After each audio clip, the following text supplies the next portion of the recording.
Tesla's got two motors and a bit of a mind of its own. Hacking cars. Is it really that easy? And the top 5 reasons you might want to buy a new one. It's time to check the tech. We see cars differently. Nice. We love them on the road and under the hood, but also check the tech and are known for telling it like it is. Ugly is included at no extra cost. The good, the bad, the bottom line. This is CNET on Cars. Welcome to CNET on Cars, the show all about high-tech cars and modern driving. I'm Brian Cooley. Well, the last time we had a Tesla Model S in for a deep review, I had a few things on my wish list. More performance was not one of them. But that's what we ended up getting with the new P85D, a performance model with dual motors. It's also got an early taste of Tesla's vision of autonomy. Let's drive it and check the tech.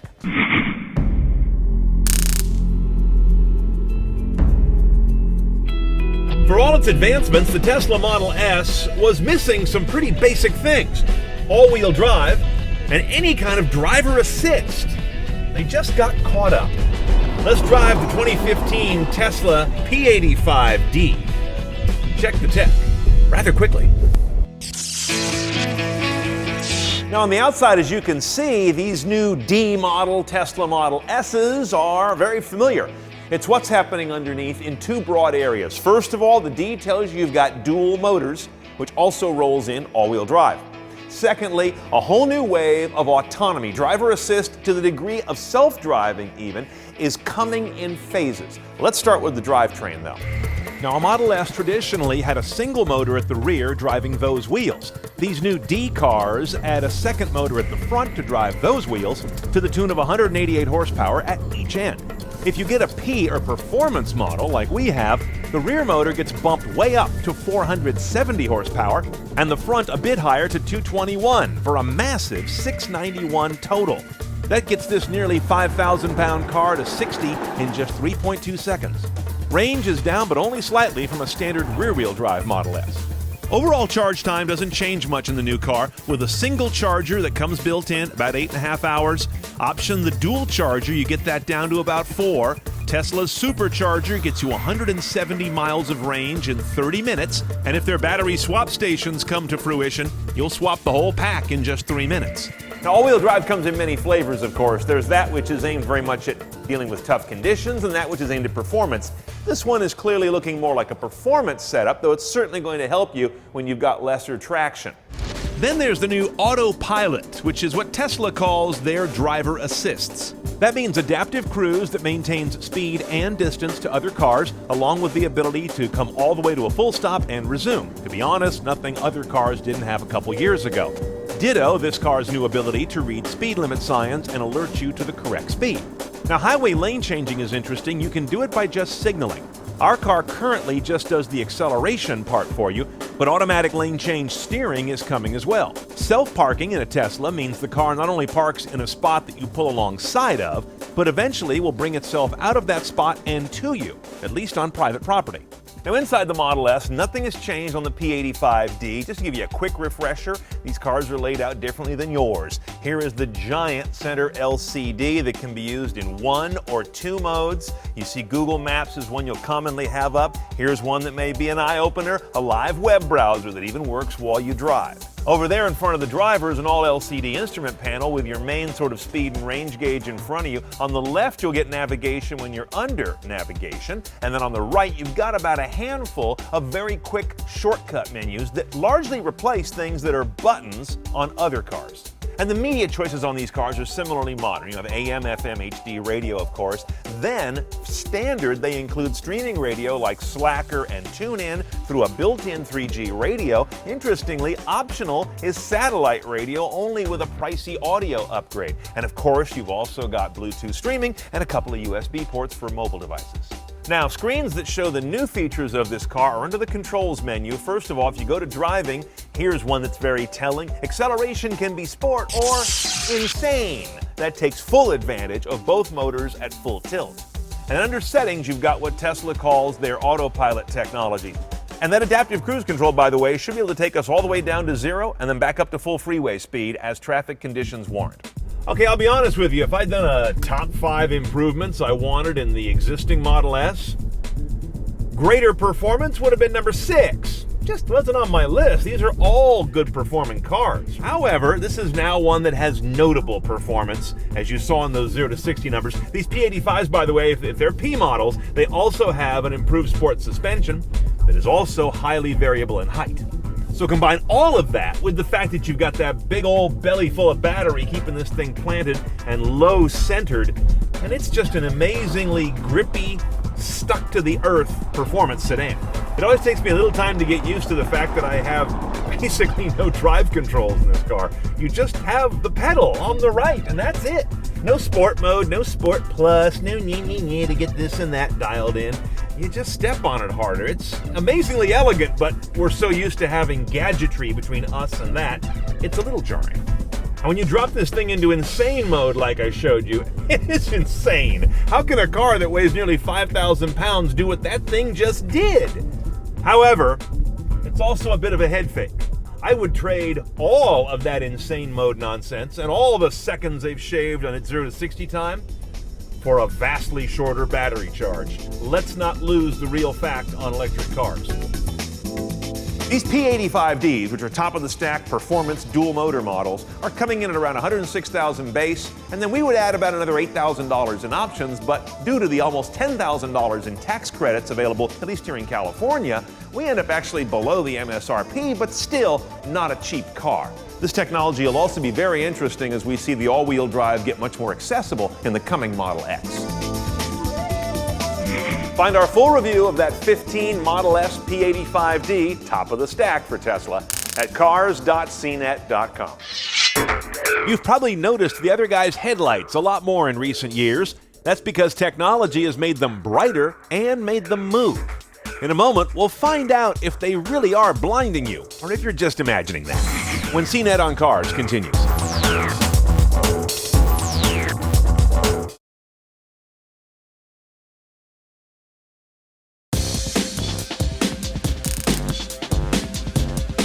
Adaptive front lighting systems, or these swiveling headlights that some cars have been clearly linked to lower insurance claims on cars that have them, and also been proven to give drivers earlier detection of objects ahead on the road. Yet a lot of folks think that these swiveling lights create more glare when the other guy has them, and they still remain pretty rare on a lot of cars. Let's find out what's going on. In October 2014, the Insurance Institute for Highway Safety had 20 sample participants view cars with oncoming headlights of different types and rate the visual pain, if you will, on what's called the De Boer Visual Discomfort Index. Now, high-intensity discharge headlights, the really bright white ones like we have here, rated higher than standard headlights, as you might imagine, on that discomfort scale, but not in the realm of being unacceptable. What's interesting is the swiveling or adaptive front lighting system headlights did not rate meaningfully higher than ones that are fixed dead ahead. Another finding by the IIHS is that these swiveling adaptive headlights can allow a driver to spot something as soon as a third of a second sooner on a curved road. That can translate to, let's say, 15 feet sooner detection of a pedestrian, let's say, when you're driving at 30 miles an hour. BMW and Lexus were among the first brands I encountered with these adaptive front lighting systems almost 10 years ago, back in the 2004 model year. Now, 10 plus years later, they're still kind of rare. As of 2014, 14% of models of cars that were offered in the market had them standard, 22% had them optional, still in the minority of the market. So adaptive front lighting, despite its documented benefits and apparent livability, still remains in the luxury tech category, not the you must offer it safety tech category. Next time you buy a car, it pays to double check if it offers these headlights that give you a bit of an edge.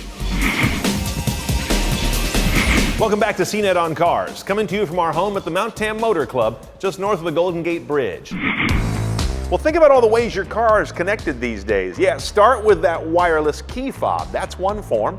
And now look at the apps in your dash. Maybe your car is connected through your phone, or it's got its own built-in data radio, 3G or 4G, and soon cars will be self-driving, and then they have to talk to the infrastructure, the internet, and to each other. What about the hacking potential? A number of you have written in and asked about the landscape, and here's a Car Tech 101 that has some thoughts on that.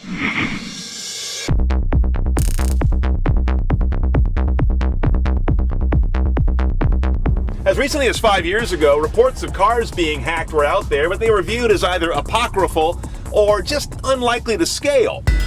Then this drumbeat of headlines began.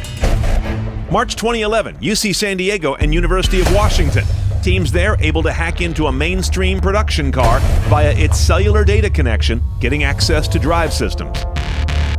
May 2013, NHTSA establishes its first team to monitor car hacks and develop standards against them that are still pending. August 2013, Charlie Miller and Chris Valasek get into the backbone of a 2010 Prius and 2010 Ford Escape in a demonstration that they do through the OBD2 port, which is in every car made since '96. They get access to steering, braking, displays, and more. Summer 2014, a teenager spends $15 at Radio Shack and is reportedly able to remotely unlock and start a car at the Battelle Cyber Auto Challenge. Apparently not much of a challenge for him. August 2014. Prowl LinkedIn and you'll find job listings like this one from Ford that reads almost like one from a defense contract. And February of 2015, in Sausalito, California, a thief appears to walk by a locked car holding some kind of device that isn't the key. But it still unlocks it, and he steals a $15,000 racing bike from the back.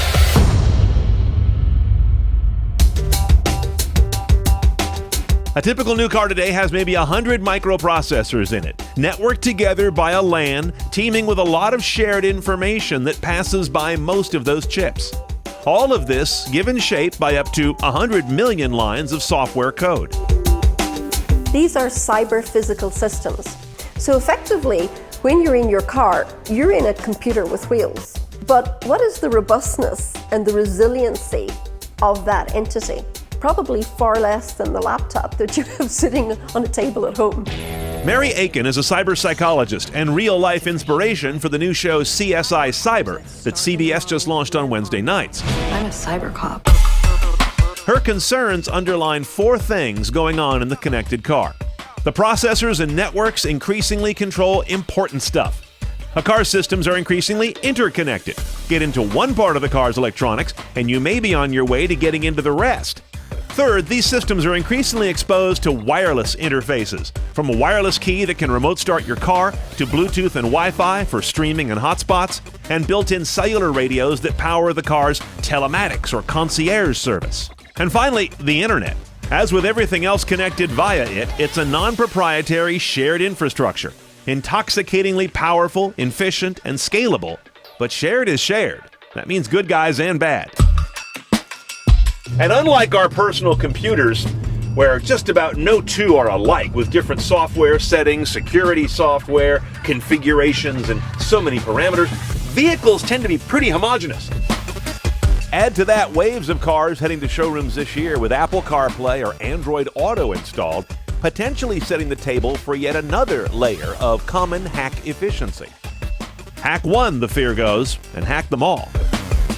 And with cars on U.S. roads currently at a historic high of 11.4 years old average, whatever vulnerabilities are going out there will likely remain there for a long time.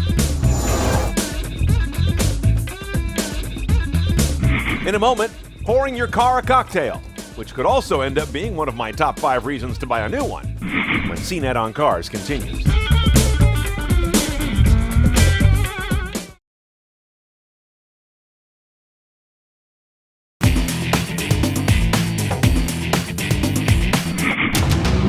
The iconic British vehicle. Some people want to modify them and put lots of blingy bits on, and other people just like the off-roading. Some people never take them off-road, and they're so adaptable. Everything's bolt-on, and you can just so easily change them into what you want it to be. Find more from the X-Car team of CNET UK at cnet.com/xcar. Welcome back to CNET on Cars. I'm Brian Cooley. Here's the part of the show where we take one of your emails, and this one comes in from Gearhead Drew.